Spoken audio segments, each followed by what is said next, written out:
قرآن کا ایک عجیب اسلوب ہے اور انداز ہے. کئی قوموں کی تباہی کا ذکر کر کے تو آخر میں جب کسی بدماش قوم کو اور طاقتور قوم کو ان کو ہلاک کرنے کے بعد اس کا تذکرہ ذکر کرنے کے بعد اللہ فرماتے ہیں کہ فَاعْتَبِرُوا يَا أُولِي الْأَبْصَارِ، جن کی آنکھیں کھلی ہیں اور عقل مند سمجھدار لوگوں اس سے عبرت حاصل کرو. دیکھو اس واقعے کے اندر کہ اس قسم کے بدماشوں کو جو میں نے صفحہ ہستی سے مٹا دیا، ان کو دیکھ لو وہ کون سی برائیاں تھیں جن کی بنیاد پر یہ ہلاک ہو گئی. اگر وہ برائیاں تمہارے اندر موجود ہوں گے تو تم بھی اسٹیل کے بنے نہیں ہیں.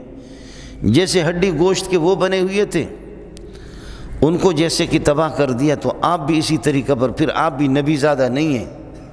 اگر یہ برائیاں آپ کے اندر رہیں گے تو پھر یہ ہے کہ آپ پر بھی یہ ہے کہ یہ ہلاکت، آپ کے ہلاکت کے فیصلے بھی آسمان سے ہو سکتے ہیں. أشرقت نفسي بنور من فؤادي